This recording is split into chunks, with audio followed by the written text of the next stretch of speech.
Be sure and tell them Large Marge sent ya.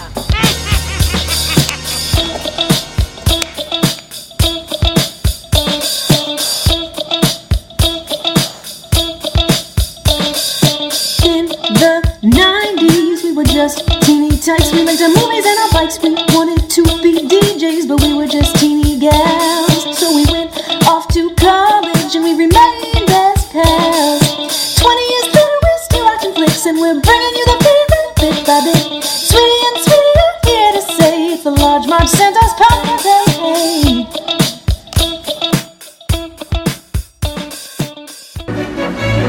I guess what we do is just drive around this circle here. Should be the second left exit. There's the hotel. Hey, look, kids! There's Big Ben and there's Parliament. There it is, there it is, there it is. I know. I can't seem to get over to the left, honey. I'll try next time. Sorry. We'll get out of this jam in a minute. Kids! Big Ben! Parliament again.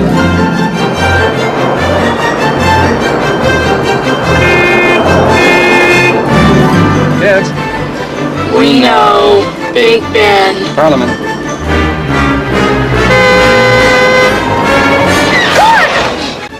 Hey guys, welcome to the Large Marge Sent Us podcast, your favorite podcast where two sweetie sisters talk about movies that shaped their childhood. I'm Sweetie. And I'm Sweetie. Holiday roll. Holiday roll. Jack be nimble, Jack be quick. Whoa. That's my favorite part of that song. Me too, that's why I did. So, guys, big news. Huge news. Good news for me. I am on vacation. Woo! Yep, my vacation started at 5 p.m. on Friday. Actually, 4 because I left early. Sorry, Gary. Yeah, I'm on vacation, guys. Where you gonna go? Going to Greece, Whoa! specifically Crete. Whoa! And a stopover in Berlin, Germany. Whoa! So, since I'm doing a little European vacation of my own, I thought it would be appropriate to also cover a European vacation, otherwise known as National Lampoon's European Vacation. Good one. Good one. So when Sweetie brought this up, I was like, hold on a minute. Shouldn't we do vacation first? And she was like, no, why do we do them in order? And I was like, I guess you don't, but I just assumed, I mean, it's a summer movie, so it still fits. It's a vacation movie. We're so still going to do it. I know. I'm just saying. I got confused. So that's why we're doing European vacation before vacation. Right. And we've wanted to do Christmas. We've watched some Christmas movies and we never actually have done it. So it's fine. It's good that we finally had an excuse to do this one and finally cover, a movie in the National Lampoon canon, which really vacation, European, and Christmas are all ones that we watched. Yeah. I didn't watch Christmas as much. Oh, I've watched Christmas the most, I think. I think I've watched Vegas Vacation. Well, we're not covering more that one. than Christmas. Mr. Papa Giorgio, what? Yeah. It's the best. No, it's good. Ethan Embry, sweet. Can't but go wrong. it was just too late. Too late for me. Yeah, I don't think I've even seen the whole thing. Yeah. Well, anyways, so this is Sweetie's favorite of the National Lampoons, I think, right? Yep, it was my first taste of boobs. What? Ew. On screen. And not that Really? I taste boobs, but I eat boobs for breakfast. Really? I mean, just one that I remember. Okay, Yeah. I'll tell you the story. Can I tell it now? Mm-hmm. I was watching this movie on TV in our living room. So it was pre what do you call it? Sorry, I just got distracted by text. Netflix? Personal TV? Pre our other living room. Okay. I forget that word. So right. now I'm like, does that date it? Because we got an addition and there was this living room that we had, we had it for a section of our childhood. Yada, yada, yada. Anyway, so I'm watching this movie and I'm like, oh my God, this movie is crazy. Because there is a lot of boobs, let's say. And the National Lampoon movies were always kind of not gross, but like zany, inappropriate in many ways, right? Like there's always like that kind of level to them. So I'm watching it, never seen this before, and it's the German scene where Rusty's hooking up with a German girl, and she like opens her like lederhosen, and her boobs come flying out. And my grandmother just walks into the door at that exact moment, like came over unannounced, just being like, "Hey, who's home?" And I was like, "Oh."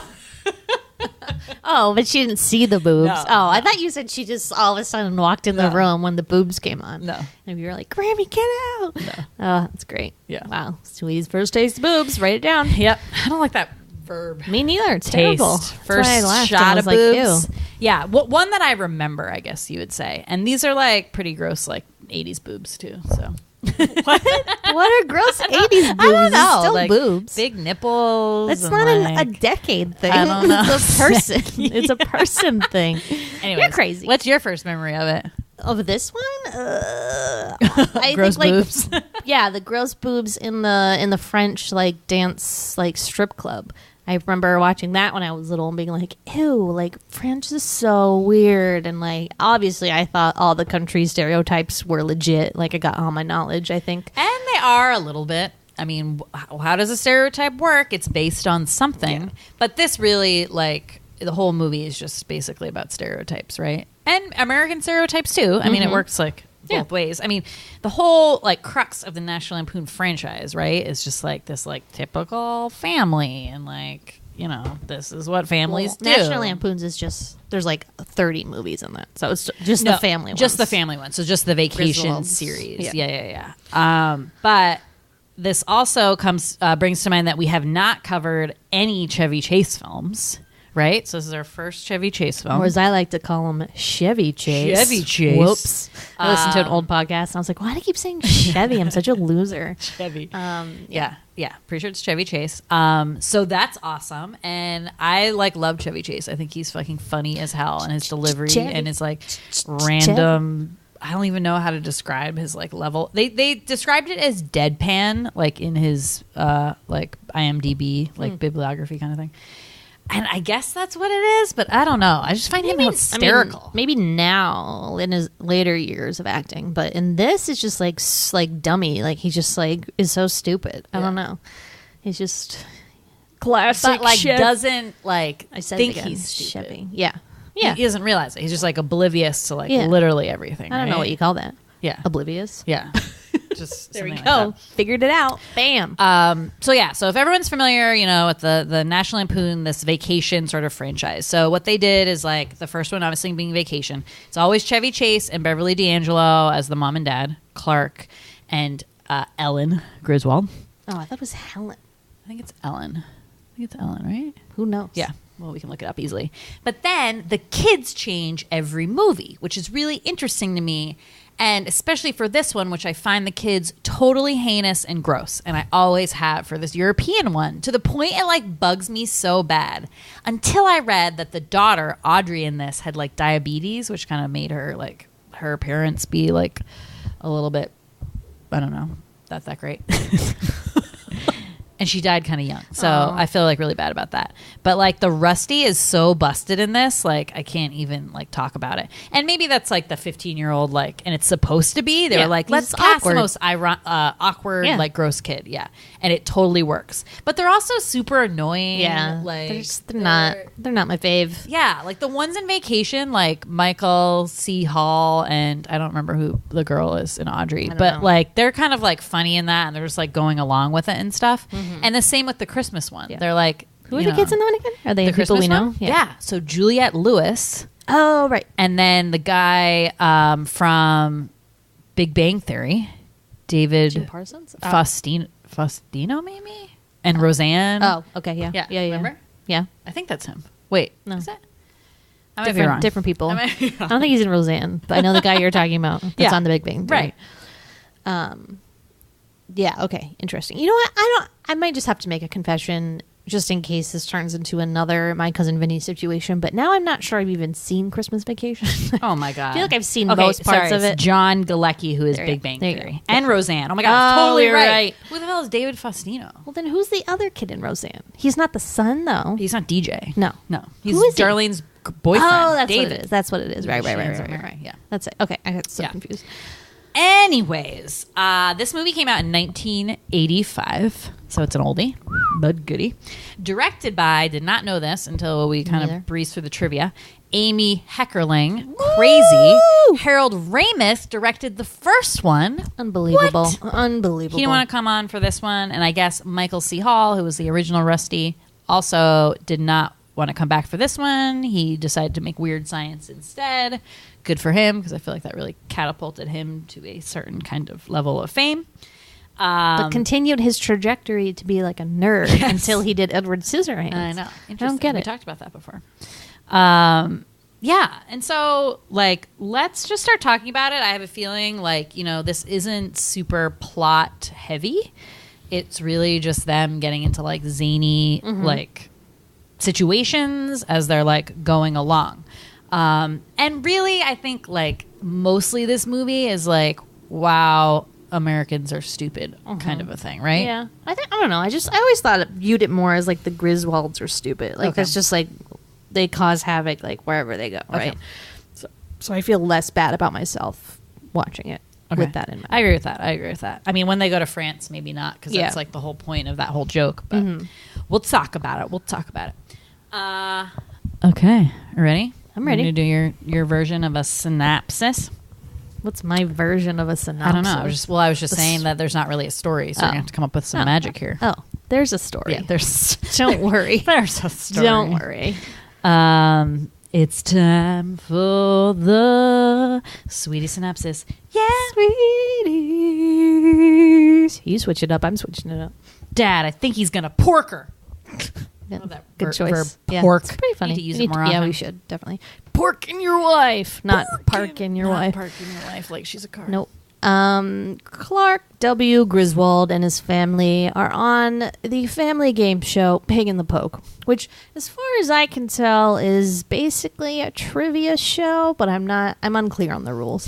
The final showdown brings out the family who has like won the most games or something. And the final thing is that you have to answer a question before the other family. But there's no buzzer system, so like the Griswolds just get to go first. So it's just like an odd final game choice. I didn't understand it. Anyways, due to a technicality mistake, the Griswolds win, and their prize is a European vacation to London. Wait. It wasn't they got the right answer by mistake. Accident. Yeah, that's what I but said. it was still right. Well, yeah. Is that by a technicality? Yeah, like technically won, even though she didn't really know the answer. She just blurted out Clark's name. True, but they still won. Yeah. You have an eyelash. I don't care. God, we're podcasting. It's so embarrassing. I want to make a wish. I get to make the wish on my eyelash. You can't take someone else's eyelash and then make a wish Well, on it. I fell off anyway, Well, so it's nobody over. gets it. There it is. Oh my God, you win anyway. I didn't make a wish. I forgot. I panicked. Anyway, so they win a European vacation to London, Paris, Germany, somewhere. Berlin, maybe? No. Yeah, they never say They where never say. they go. And Rome. So they're off. And the kids are kind of reluctant. Audrey, the daughter, wants to stay at home with her boyfriend, who's Sweetie's Jack. favorite actor of all time. Just kidding. Billy Zabobka. She just likes saying his name. Zabobka, I love that. Oh my God, he's oh my God, Such a he's so tool. gross. He's never not gross. I so- feel bad for that actor. Yeah, so he's always making out. They're always making out, and she's obsessed with him. Rusty is like pubescent, needs to like make out with a chick right now or his world will end. And they don't really want to go to Europe because it's not really like it wasn't a cool thing, I guess, back then. Like people wanted like amusement parks and like Disney World. I don't think I would have enjoyed Europe if I had gone As that a young kid, either. yeah. I think that's the worst decision ever. I don't think you really appreciate any of that stuff until you're much older. So like literally do not waste your time taking your kids to Europe. I'm just saying. And I see all these little kids in Europe all the time and I'm like, hey, they're not going to remember this. Like, it's like taking your kid who's like 2 to Disney World. Like, they're not going to remember it. Like, why are you paying $100 a day to go to Disney World? Like, when your kid's not going to remember shit. Stupid. And Ryan. I like how I don't have kids and I'm like, what the fuck? Anyways, You do you, parents. So they depart on their vacation. First stop is London. They stay in this teeny tiny little hotel. They rent a car, or they get a car provided to them by the pig and the poke people. And Clark, obviously terrible at driving on the other side of the road. They get stuck in a rotary for a long time. We'll talk about it. There's not a ton that happens in London, to be honest. Not a ton. They keep hitting people's cars, and the British were so nice and jolly that they don't care. That's kind of the running joke. Yep. I mean, I wrote down lists of every place they went. Yeah. Do you want me to add this now? In London or all the countries? In all the countries. Oh, well, no, I was going to go through all the countries. Yeah. In this summary? Yeah. Okay. So we're at London now. Yeah, so should I bring what I have to the table? What do you have to the table? I'm confused. I mean, I made lists of everything that happened in each Oh, okay. each Yes, city. yes. Okay. So London, they come upon small rooms, right? They like have these descriptions of these hotels, and Pig in the Poke, it's like a whole all expense vacation. So they paid for their car rental, their rooms, everything. And it's like the tiniest little rooms. And in the London one, they have that really awkward thing, which we really don't have here, but they do have it in a lot of places in Europe, or in like hostels, which are also pretty big in Europe. The shared bathroom. So you'll have a floor of rooms and a bathroom at the end, and everybody uses it. It's like Groundhog Day, actually. Yeah, also. right. So B&Bs have that too. Like that's kind of what we have here, but it's a little bit more like in Europe. I've seen that like a lot more. So there's a thing where like they forget, like can't figure out which room they're in. Like Ellen is like taking a bath and Clark leaves, and then like this other guy comes in and she thinks it's him and is doing all this like flirty language. The guy tries to like hook up. It's kind of creepy. The lot of car accidents, as you said, because of the driving on the other side of the road. The rotaries, as you said, and the chipper English people. So apparently the stereotype in England, and I had to like run this by Sweetie because I was like, why are the English people being so nice? And she's like, jolly old England. So apparently that's a thing. I honestly like did not get that stereotype because like I have been to London a couple times. They always speak to British people. They always feel like they're so happy because their accent is just like that, exactly. the way that it sounds. Yeah. So I wouldn't say that is how people in No, London are of at course all. They kind of just go about their business like anyone in a big city. But I thought that was like a really funny part. And then they have this, right, so they get in the accident with the biker, who is played by... You knew his name, I didn't. Eric Idle. Member of Monty Python. So that's a great scene. And again, it's like they basically almost kill him, and he's like bleeding to death. And he's like, no, I'm fine. Like, oh, just a flesh wound. Like, I'll be fine. And then they kind of end up running into him a couple times during the trip. So London, kind of uneventful. Kind of a snooze. They don't, I don't even know like what they really even saw, if anything, until they drive to Stonehenge. Stuck in the rotary all day, so they missed everything. Yeah. Maybe that's why. But then they drive to Stonehenge, which is like outside the city. I think it's a couple hours outside of London, Stonehenge. So it's like kind of the big thing to see there. Unfortunately, hijinks ensue. Apparently, at Stonehenge, you can park your cars right up to the rocks. Seems unsafe to us, but what do we know? Also, I'm sure it's just for the movie. We know, but it's just kind of funny. So they're like, isn't this great, like, untouched by man for blah, blah, blah years, like, just the way it was built. And then they, like, drive away, but Clark, like, backs into the rock, and then it topples over like dominoes, and the whole thing just goes down. And they ruined it. They killed Stonehenge. Do you think, I mean, I've never been to Stonehenge, but do you think, first of all, like you said, you cannot park your cars anywhere that close, I'm sure. But do you think there's like some sort of apparatus where they've like chained them together so there's like no way like that could possibly happen? I hope so, but like big rocks like that are just like stuck in the ground. Like remember the ones we saw in Ireland, like the stone circles? They're just like embedded now because it's been so long ago that they were like... And he really just bumped it with like the tiny little car. So would that have happened? It was a Probably It was a big crash. He like crashed, but he was like, like right into it. It was pretty big. And they would have gone down like dominoes, please. Sweetie, I don't think this movie is aiming to be realistic. This movie is so unrealistic. I hate it. No. Anyway, so next stop is Betty. Wait, and I just want to say the one thing that they say. Okay, done. so wait, two more things about London.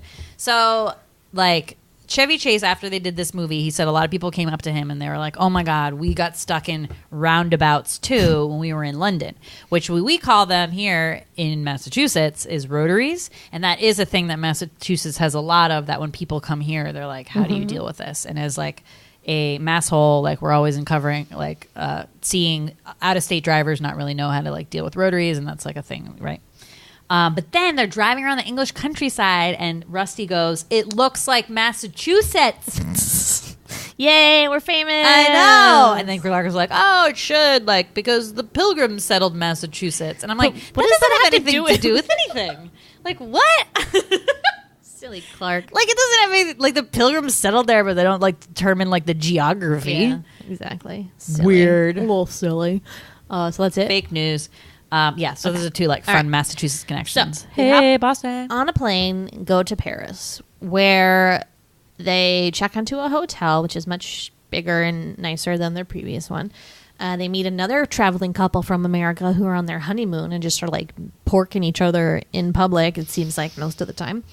So then Clark wants to kind of, lighten things up, make everybody back to their family loop thing they have going on. So he buys them all berets, monogram. Wait, is that called monogramming? No, if it's just your full initials. name, initialing. Yeah, I don't know what the Initialed, full I don't know what embroidered. that's- embroidered with each of their names on them. They look like Mickey Mouse hats, kind of Without the ears. Yeah, so they all wear them and they go out to the Eiffel Tower. Rusty thinks he's being smooth, but he's actually not, and they're laughing about his hat. So he gets all grumpy despite pants. being that totally cheesy, I would like totally do that. You would wear embroidered hats with your name on Cute them? and like a family, and Yeah. you're like so into Maybe. it, and like the pictures would be so cute. It'd be pretty cute. It'd be pretty cute. Dragging you to Paris with sweetie hats. Oh, boy. Sweetie berets. Oh, no. She wore a sweetie beret. So what else happens in Paris? Their video camera gets stolen by somebody, and unfortunately Helen or Ellen did you check that yet? No. Did a sexy little strip show for the camera before Ellen. And Clark forgot to erase it. So this guy runs off with the camera that tapes on it. She's like, "Did you erase it?" And he's like, "Oh, yeah, honey, I erased it." Of course he didn't, because Clark's the biggest liar on the face of the planet. So Paris.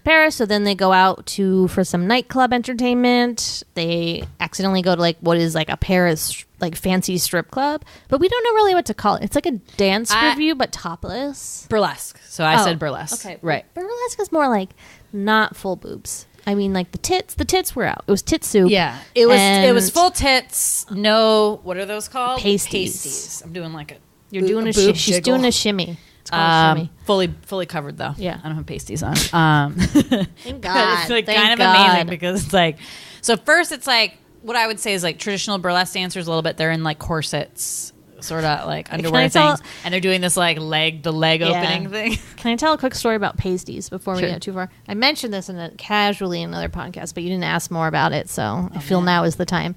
But when I was in a school play in high school, I had like a quick change. So my friend and I, who were the same character but like on different nights, went out. We're like, we need to get pasties. So we got pasties, and I unfortunately, So no one would see your nipples? Yeah. Because that's like a huge thing. well, I didn't want people to see my tits. Yeah, but you're still seeing like the boob. My boobs weren't like that big. Your but boob was you would, just like, nipples? notice. No, but like I don't know. As you know, if you see show nipple, it's too much ever, right? Like that's boob. Like side boob is like just boob. I don't care about any of Anyways, that so accidentally bought clear pasties. Whoops, which completely defeats the purpose. How do they I don't even know why they make those. So I'm like, fuck, what do I do now? So then like the only thing we had in the house to like fix it were a bunch of return address labels that were like the Dumas family with like animals on them that you get like free from like the whatever. So I just like took all the labels and like pasted them over the nipples so that I just had clear pasties with like return my address labels on them. God. It was pretty great. That's my pasty story. That's hilarious. Good times. Like but Mr. Ron Dumas was Yeah. like all over your boobs. ew, no, I think it said the Dumas family. That's even God. worse. God, you're disgusting. Anyway, so this French club, they notice that Rusty's in the back with a hooker and is drunk. So they get him out of the the club word hooker. You don't hear that anymore. because it's inappropriate. You're supposed to call them sex workers. No, I know, definitely not. But even like, I don't know. I miss that word. I think it's inappropriate. I don't think it is. I don't too. think you should use I think it's out of fashion. Yes. Like you don't use it. Yes. So that's that. What did Audrey do at this time in France? Audrey is at this point gets a letter. Oh, right. Question mark? Like they thought, I guess, I don't know how long they've been away at this point, a couple days, and her boyfriend got enough, figured it out to send a letter to the hotel that they were going to be at, I guess. Basically saying, like, let's have an open relationship with your friend Debbie. So this whole time, she's, like, so freaked out about gaining weight because she has a boyfriend now and can't be fat. And, like, at one point, he's like, I like her thin. So she's like, I can't eat anything when I'm in Europe. So she hasn't been eating anything. And then so she starts, like, wolfing down croissants at this point because basically, like, her relationship is over. That guy's a skis. Billy's Bobka. Jack. And then, so the other things I wrote down for Paris are the kind of stereotypes. Rude French people. So that's one that's pretty common. You know, the French are rude to us Americans, I would say, depending on where you go in France. I found that the people in Paris were actually pretty nice. Is when I went into like the countrysides where it's like a little bit more small town that people weren't as like nice. But whatever, like they do them. So there's this like whole scene where this French waiter is like, you like stupid Americans, and he's just like saying all these really inappropriate things to them. Yeah, it's in gross. French, and they think he's being really nice to them. I hated that scene. Yeah, it made me really sad. sad. It was pretty like, sad. What a dick. Like, say what you want about Americans, but like we would never do that. I don't think there's. I think in general, like we racist, like. so. Oh, we're like totally racist in our own country. But I think when visitors come here, we think it's pretty cool, and we're like, oh my god, you're from France. Unless they're black or something. No. Berets already covered. France being all about romance, so Ellen just wants to basically just keep like trying to get romantic with Sparky, with Clark, and he like doesn't want to have anything to do. He does, but he like is eye on the prize. He wants to like do all this sightseeing, all this stuff. But he seems to be confusing like his sexual energy with like the excitement of traveling. Like there's that scene where he's on top of the Eiffel Tower and he's like, it just makes you wanna. And he's like describing all these things. He's like, excuse me, I have to go to the bathroom. Like he has to go like jack off. Like it's he so had to weird. poop, I thought. No, I think he had to like because he was getting like sexy, like sexual, like. Oh my god! He's like, you just want to let it out, and then he like makes like a oh no, I have a boner face. What? I thought it was I had to poop. I don't think my so. God. I mean, We're thinking the totally fans will let different us ways. know, but we'll see. So the romance goes also with the honeymooners who they just keep seeing like making out everywhere. So that's like another like romantic thing. Excuse me, burlesque, as we talked about, and then a lot of butchering the French language, which was actually like pretty funny.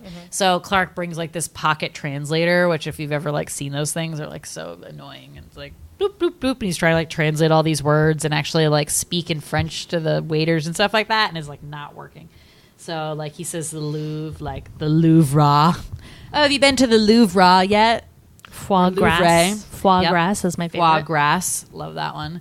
So he's just like butchering the entire language, and I thought that part was funny. Just like hearing all those because he's just like such a dummy, in like a good way. Yeah.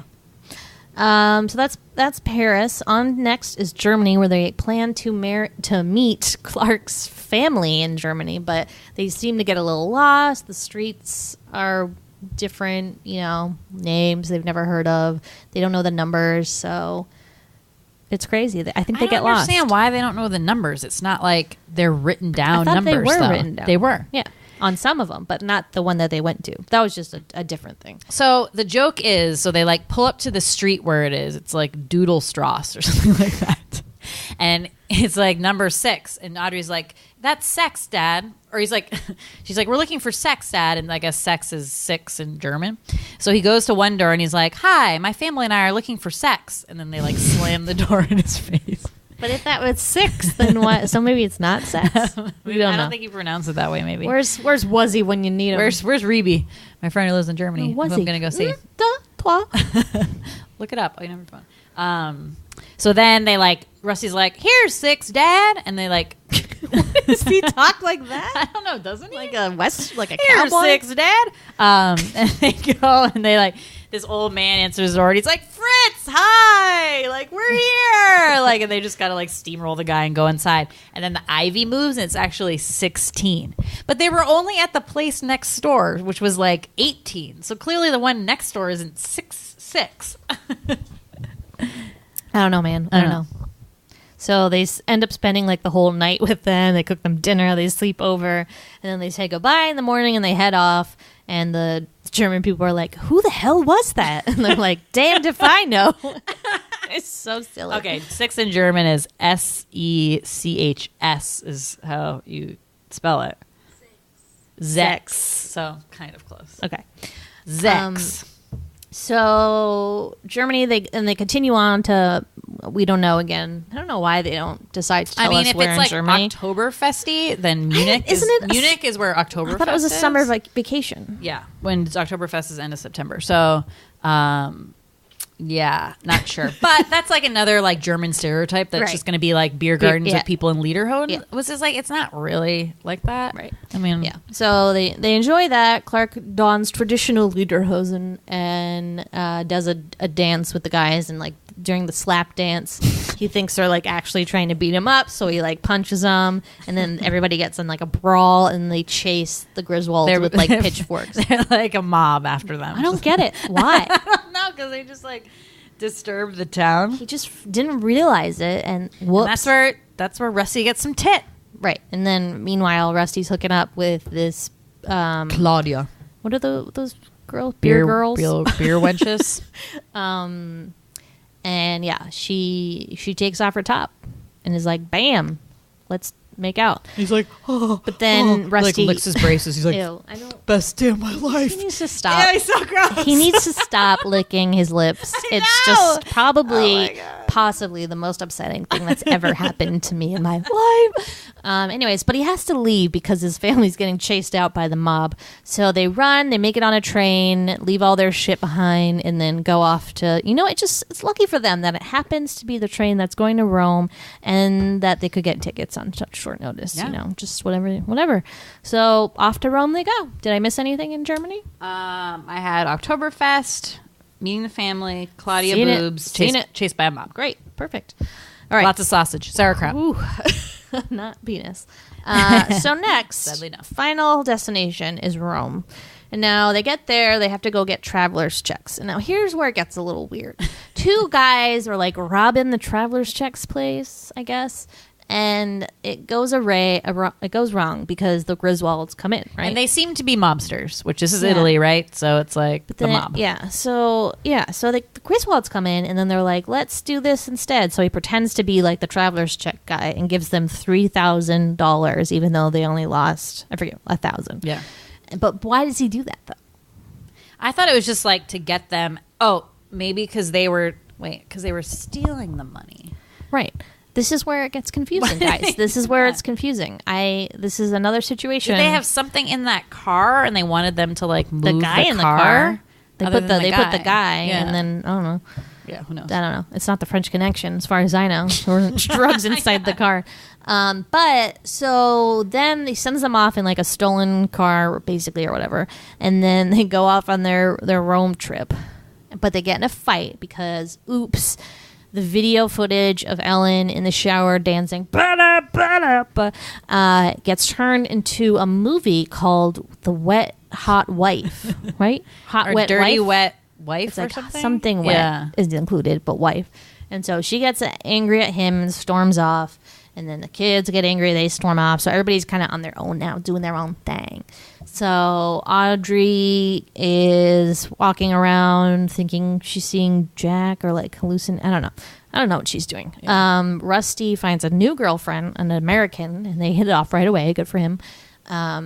Griswold. Clark goes off on a little sightseeing by himself, takes maybe what is the world's first selfie, I'm not sure. And then Ellen gets plastered, another word we should start using more, need to get plastered, in the hotel bar. And who should walk in but that same mobster from the Traveler's Checks place? But wasn't he was trying to get the keys from her because he was trying to get the car back? Why do they need the car back? Because it has the man in it? I didn't think they cared about that man. I don't know. See, this is confusing again. This is like that other movie we talked about where I was like, oh, Roger Rabbit. We're like, well, I think I get it, but it's a little confusing. I don't know who's connected.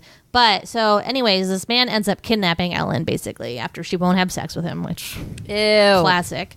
And then Audrey sees it, and then her and Clark go and chase after her, and then they pick up Rusty and his new girlfriend.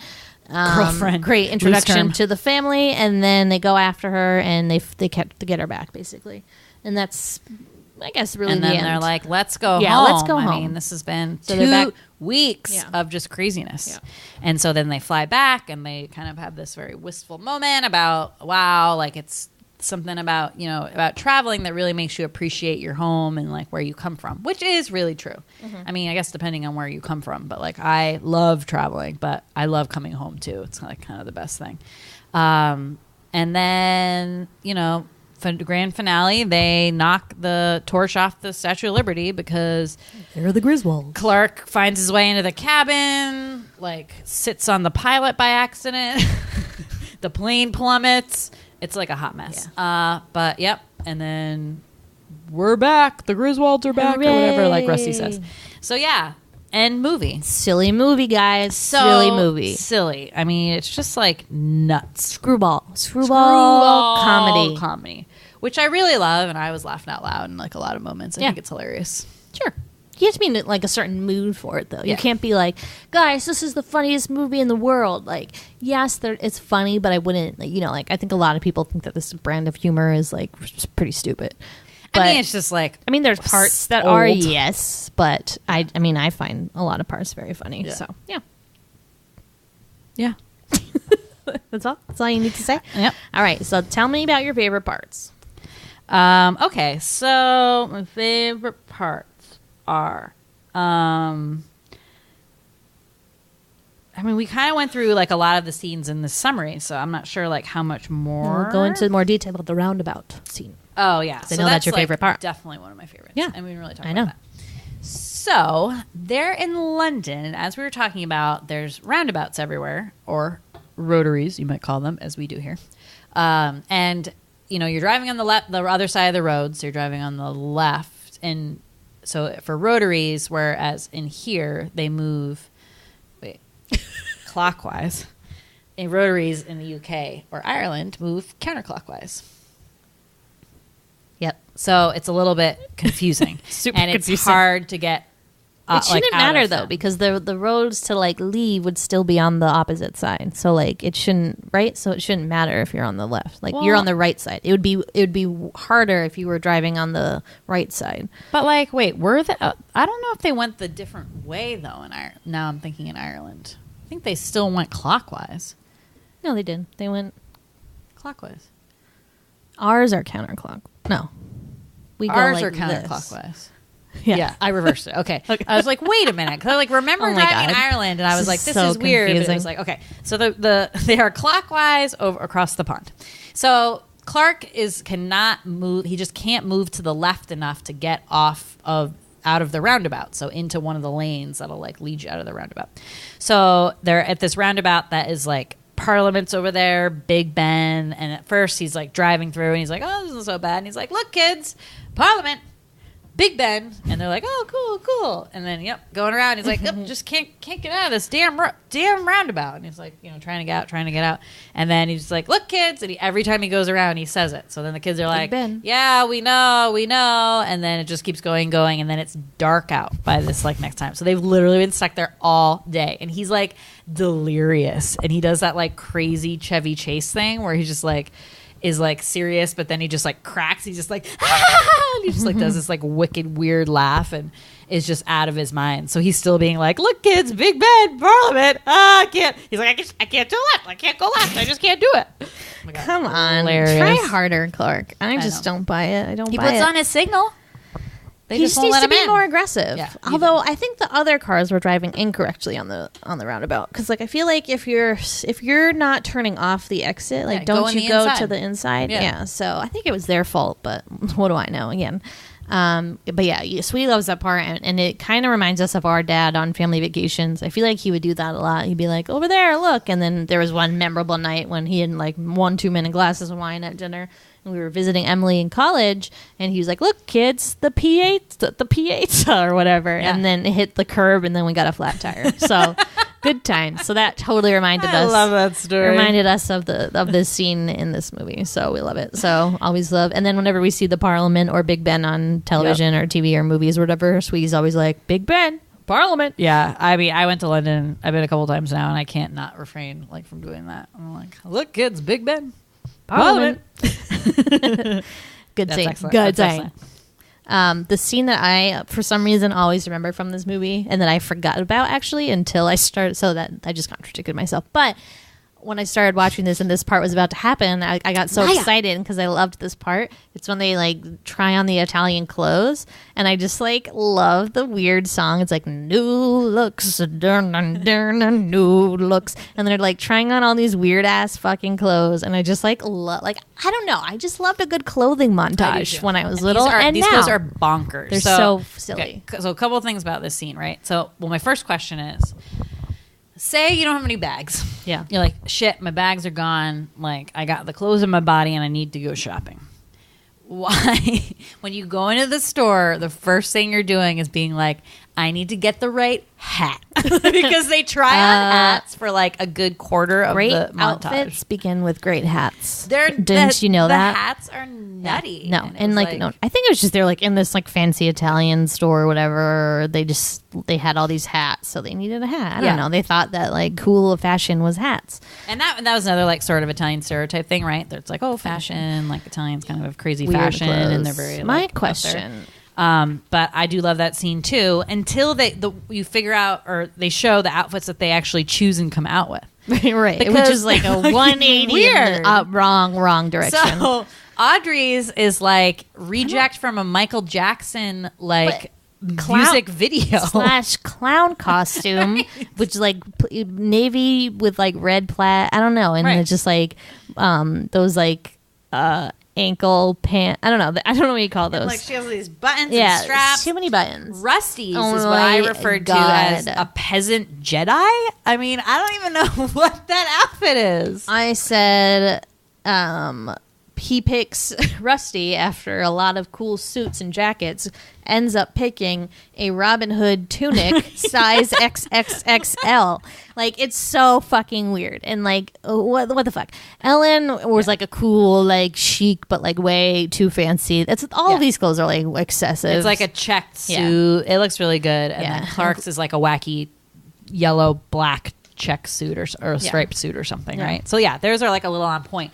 I don't know what the kids were wearing like at all. No clue. And I'm kind of upset that then like scene change, they're back in their old clothes immediately. There's a lot of continuity issues in this movie if you really dissect it, which you shouldn't. But we did notice that one, which was like, whoa, what happened to the clothes you didn't have? Like, what was the point of going shopping? Like, I wouldn't, like, you want to like fit in with the Italians? Like, where are Italian duds in the street? Whoops. I also severely question Rusty's choices in this movie because he refuses to wear the beret with his name embroidered on it, but yet his favorite hat is a weird sun flap hat that you would wear like riding a camel in the desert with like that is like a hat but with the flaps on the side. And like, he wears it. Why does he wear that? Yeah, he's like okay eating with that. breakfast, and he's like, "Look at me in my flap cap," which you're right. I think is only for like intense sun rays. Yeah, pretty sure it's just for the desert. Or also, although didn't Patrick Dempsey wear that hat in Can't Buy Me Love? We made fun of it also when he's like mowing the lawn. But he was mowing the lawn, so the sun was beaten down. I mean, that makes sense. But anyways, Rusty, questionable. Any other scenes we should dive into? Give more detail. Okay, so we did like the big London one. We did Stonehenge. The big French one was... What was the big French one? The guy stealing their camera, maybe? The burlesque scene. And the boobs and everything. Okay. Tower. Yeah. The Louvre. They go to all the museums, I think. Well, right? that was Rome. So they do. They only have 15 minutes to go see the Louvre, and he's like, "Oh my God, there's so many hundreds pieces of works of art here, and we only have 15 minutes to look at it." So they do kind of like this cool like slideshow, basically of them as like of all the art in the Louvre, and then them just kind of like racing through it. Which don't do that if you go there, because 15 minutes is not enough time. Also, another personal story, but one time I went to the grocery store and they were like, "We're closing in 15 minutes." And me and all these girls were like, "What the fuck?" Because we had all just gotten shopping carts and we're like, now what do we do? Like 15 minutes? So I did like a supermarket sweep and like try. But even when they say, no. I think they it was just like closed Easter the or whatever. doors in 15 minutes. No, they were kicking us out. They were like, people were walking around and were like, "Ma'am, please go to the register." And like, so that's what I'm saying. Like, even if it was 15 minutes, they probably would have been kicking people out. Like, anyways, it's just hard. 15 minutes is not a lot of time, guys. It's not a lot. Oh my God, I was so frantic. I think I only got like one thing of seltzer, luckily, and then maybe a bag of chips. Oh my God, I would have gotten a can of soup and like out of there. Ditched it. There's some lady taking her time in the aisle. They're like, ma'am, please bring your things to the register. So sad. Anyway, so yeah, French stuff. What were we talking about that? Why are we back on France? The France. rushing into the Louvre. Oh yeah. Yeah, you can't do that in 15 minutes. Forget it. Forget about it. What was I going to say? Yeah, and then there's also like a lot of random like famous now, or that we've noticed. Huh? People? Yeah. I was like, famous what? People? Yes. Yes. Yeah. So there's like kind of a lot of famous people in this movie and like character actors and stuff like that. So we noticed that. So there is in the London scene, the guy who owns like the London hotel is the actor Mel Smith, who plays the albino in Princess Bride. So he was funny, and like he's like checking them in, and like his accent, his English accent is so thick, like Clark's trying to like use the translator, and Rusty's like, "Dad, he's speaking English," and he has this like weird like shirt. He lives with his mom. He owns a like hotel with his mom, who's basically like the muscle, the old mom, his old lady. Yeah, yeah. He makes her like carry the bags. Yeah. But that's like one of my favorite character archetypes is like the gross hotel owner. Reminds me of the scene in Big where he's like that'll be $5.99, $72 deposit for the sheets. Oh God, I love it. Deposit for the sheets. Like that's so weird that you would check in a hotel and they would give you fucking sheets to like put on your bed. Sweetie, we went over this because it's like a I prostitute know. hotel. Okay, it's fascinating to me. Get with I guess I don't check into those kind of hotels. Naive Sweetie strikes again. I mean, I've takes a some poop shake. at the Eiffel Tower. I still think it's really poop. got the runs. No, watch it again. It's gross. That's why I was like, ew. So the hotel. Wait, where? Oh, so the guy in the hotel is the albino. You said the guy in the shared bathroom who comes in after Clark leaves is Rubeus Hagrid or Robbie Coltrane. Is that correct? Yeah. Sounds wrong. Yeah. Okay.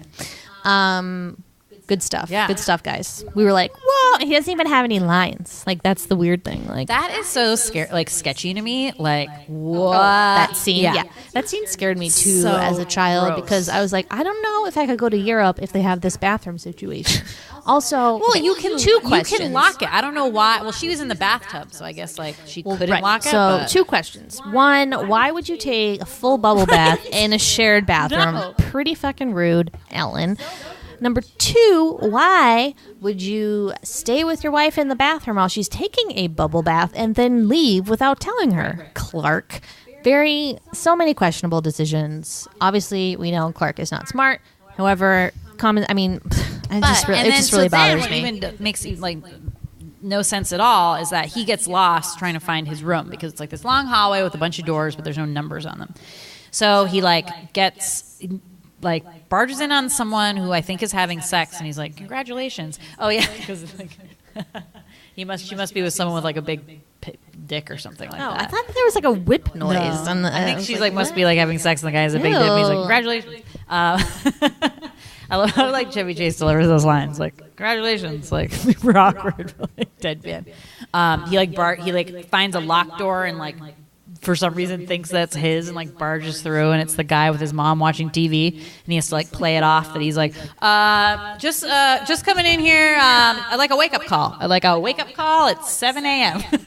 That is like classic me. I don't know if you do that too, but like I feel like I've done that a lot. Where like I do like an obvious stupid mistake, but then I just try to like play it off. Like when I was driving around on a flat tire for like ever, and this girl like. In my like first period Spanish class, was like, "Did you know you're driving on a really flat tire?" I was like, "What? Oh yeah. I knew that. I just thought it'd be easier to drive to school versus getting stuck on the side of the road." So, total sense.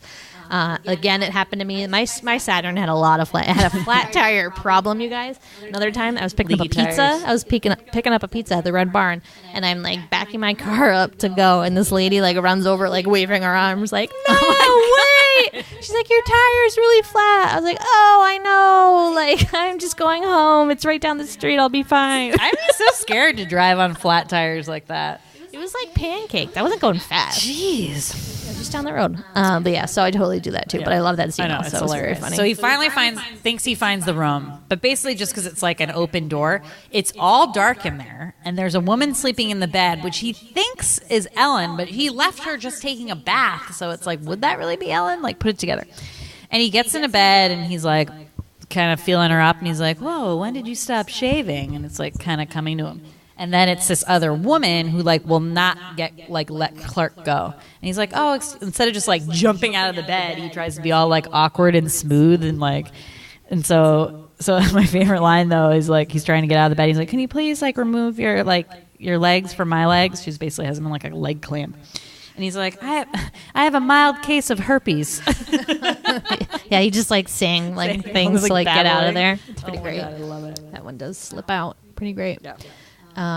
That's it. That's a good scene. Even though nothing happens in London, like that's like the peak of the London The shenanigans. London It's stuff pretty I feel great. like is the funniest. Yeah, maybe. Okay, sure. And like the Paris is the most like sexual. Yep. There's like a lot of boobs. And then Germany has like a lot of violence. Poking, yeah, like I don't know. I was trying to describe, like, come up with that stereotype, but I like couldn't, like I don't know, like brooding. Yeah. I don't know, aggressive. Rather than like a Nazi, Yeah, some sort of yeah. Nazi thing that came Yeah, up. me too. Okay, so my hugest bone to pick with this movie is this weird thing that they keep doing, where they like sexualize Aubrey, and how Audrey, and how old is she supposed to be? She's supposed to be older or younger than Rusty? 15, but then it said that Rusty was 15. She was 15 in real life? Okay, so in the Christmas one, she's definitely older than him. Okay, that's what I thought. So I I think think she's she's always older. been older than him. But, I mean, I don't know. She's like 16, 17 maybe she's supposed to be. But, like, they just, like, the beginning, the pig in the poke thing, like, the host of the game show, like, kisses her on the mouth, And like, really aggressively. It's supposed to be like that, Right. the Family like Feud guy. Richard Dawson. But, like, it's gross because she's a child. So you're like, ew. But, like, if they had cast someone, the thing is that actress looks like a child. Like, she was actually 20, I think. Okay. She just looks But really she's young. supposed to be like a 16, 17-year-old kid. But she looks that's like she's still- like 12. So that's why I think it's even worse. So it's even worse. Yeah.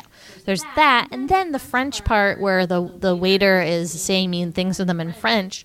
He's like, your daughter has a very nice ass, no? And like, it's just like, why is this? And even like her whole persona of being like obsessed with Jack Yeah. and making out with him all the time, and then when like she sees the bratwurst in Germany, and is like, I miss Jack.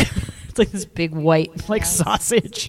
It's so strange. Yeah, it's gross. And I think it would have worked better if the actress herself didn't look so childlike, and like she just looks like a little kid, and like I feel like she's supposed to be like not like hot, but like I don't know. I'm unclear of the what they were trying to accomplish with that character, because I just don't like. She's so drastically different, And she's supposed to be like worrying. She's like, oh, like I'm worried about dieting and stuff like Right. that. And she doesn't eat, but she's kind of chubby anyway. Yeah, so it's really confusing. But she is kind of a hilarious character. Like, she's like super aggressive and like gruff, and like it's just scary. I don't know. She freaks me out. But there's a couple funny scenes towards the end where she's like swearing and like that bitch, and like it's just like funny. But for the most part, she grossed me the fuck out when I was little, I don't because know there's why. this. I think it's because of the nightmare scene where she like everyone's on the plane dreaming about like what the vacation will be like, and her scenario is to just be kept like waiters keep bringing in trays and trays of delicious food, and she feels like she has to eat all of it and she can't, and so it's just like she's gorging herself on food, and it's so gross. Just the way she eats things. Also, how she blows her bubble gum and then like sucks it in her mouth is so gross. Pig-like. Yeah, She really with pig looks in the like poke. a pig. Yeah. But so I learned that actress actually had type 1 diabetes, and like that eating scene, she couldn't eat any of the food, like even swallow any of it, because she like had diabetes and was kind of struggling with it during that time. And she actually ended up kind of after this not doing any more acting roles on the screen because she was so ill. But she did tons of voiceover for cartoons, like what I said, like Rugrats and like all these other kind of late 80s, early 90s cartoons. And then she died at the age of 32 from diabetes complications. So that was so sad. Yeah, so I feel bad about it, but they're just gross. Yeah, Rusty and Audrey are just gross, and they're like kind of supposed to be. I mean, the kids are just like kind of like we said, they're always like a revolving door of different actors and actresses, and like the. I mean, that's why these are really standalone movies too, because like the Christmas one, like Rusty is young, like he looks like 13 in the Christmas one, and she looks a lot older. She's like supposed to be in high school. So I don't know, like I mean, like they're basically standalone. I mean, like the concept is there, and like that them as a family is always there, and then like that weird cousin that Randy Quaid plays is there like a lot of times too. Cousin Eddie. Cousin Eddie. But yeah, but this one is definitely the most like disjointed one, which with a lot looser, not total plot or meaning or any. Because I feel like the other ones at least have like a little bit more. Like the first one is them like absolutely trying to have like the best vacation ever. We're trying to get to some and to get someplace someplace, right? And then when it's closed. You know, it's just so hard to get there, and once they do, and the Christmas one is kind of similar, right? Like he wanted to just have this like best Christmas ever, and just stuff kept ruining it, and he loved Christmas so much, and he didn't want it to get ruined. So at least there's like a little bit of like story theme in that one, but this one is just so like kind of all over the place. I still love it, but it's like so kind of a hot mess of a movie if you want to say it that way. And I also want to note that amazing Holiday Road song, also found out that is sung by Lindsey Buckingham of Fleetwood Mac. Sweetie's favorite. Oh my God. That song is awesome. Holiday Road. I don't know. I prefer new looks. Dun, dun, dun, dun, new looks. Just kidding. But I did like have a weird fascination with that song and also put it on the Ritz. Not sure if it's related. Just like them. Spiffy. They're real spiffy numbers. Putting on the Ritz. Okay. Question for you. Yep. What was your favorite Dumas family vacation? Duh, when we went to Disney World when I was in second grade. Oh my God. We talked about this when we talked about Honey, I Shrunk the Kids, but it was the best vacation of all time because it's just like it was my first time going to Disney World. Sweetie's first time remembering going to Disney World. She went when she was like 3 or 2. Like, again, don't take your kids there when they're 3 or 2. They won't remember it unless you have it on videotape and you repeatedly watch it because it's the greatest video of all time. But I feel like also the 80s Disney World that I went to when I was a little bitty baby was not at all the same one almost that we went in the 90s because they change stuff all the time. We got to go again because now the time that we went after that is now not as good as it is. So I just saw, remember when we did Honey, I Shrunk the Kids and we were like, oh, I bet that isn't there anymore, which it isn't. Of course. But they're opening a new, which I think is kind of like that Toy Story one. Oh, yeah. In June, so it's this year. They're opening the Toy Story one. Ooh, I know, it looked really cool. Road trips. Road trip. But yeah, that was the best vacation. And we always went to Florida. And it was always a really fun time, I thought. We drove down in our blue minivan. Me and Liz in the back. Emily got our own seat for some reason before that. The seat ahead of that. And we just drove down there. Stopped, usually stayed with our grandparents in Naples. But on this particular trip, we went 2 weeks. Do we usually do 1 week? No, 2. Oh, we usually did the one 2, before. but we did 2 full in Naples. But this time we did one in Orlando and then 1 in Naples, and it was just amazing. Yep, we got like a timeshare, so this was like kind of the start of the timeshare, and our aunt had a timeshare, so we had this like luxury place that we stayed in outside of Disney. It was called Vistana Resorts. It was like 25 pools. Remember, there was like so many different pools, and it was just like. Because we're a family of 5. We usually stayed in like pretty cramped hotel rooms, as we've talked about. Little sweetie here on the cot, pull-out cot, because we got like a room with 2 beds.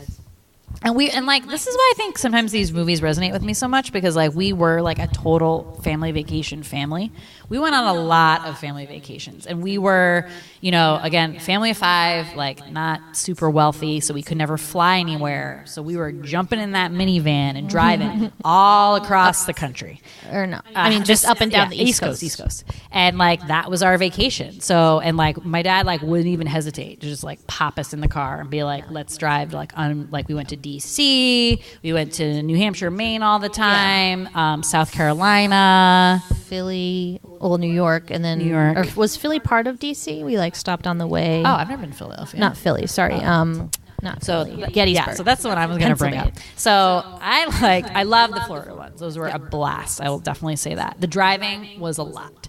But the one I remember like a lot is this. And my dad, like, God bless him. And I'm so glad he did this because I turned into like a huge history nerd. And if I have kids, I will totally drag them to like awesome historical places and totally do like a not drunk history, but, you know, sweetie history of like things.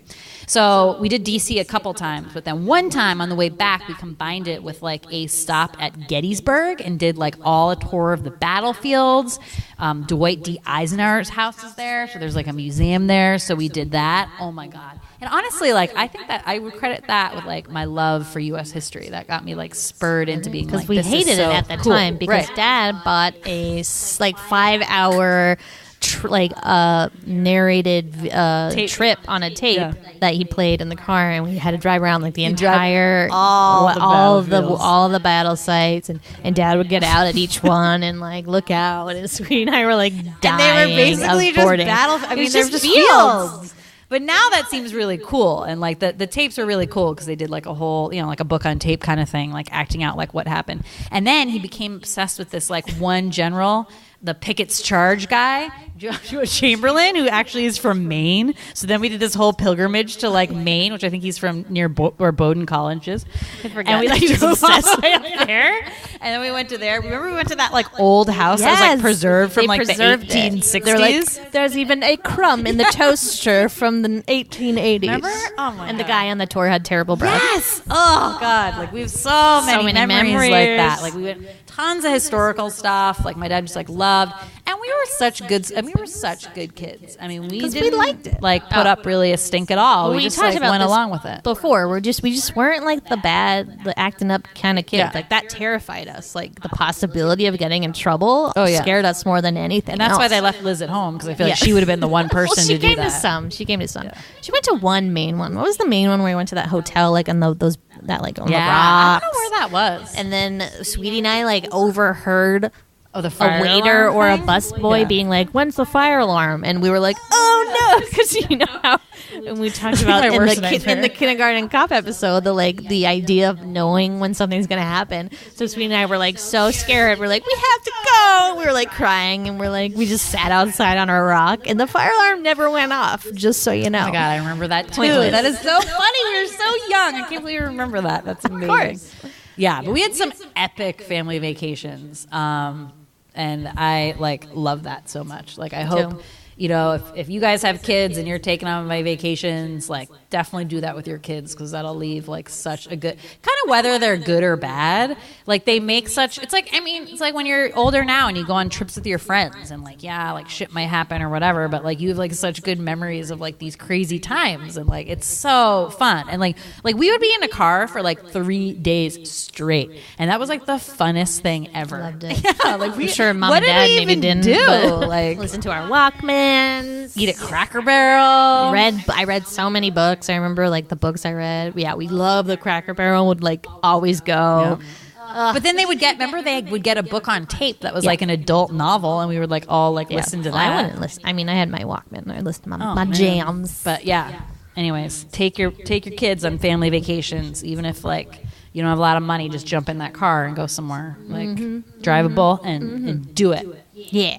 Let's go on a family vacation. Well, guys, we're gonna go. We're going to Maine this year for Dad's birthday. Yeah. Cool. All right. Anything else you'd like to leave us with as you journey off? Well, guys, I'll miss you. We're pre-recording a couple, so this is one that will be playing, I think, the second week I'm gone.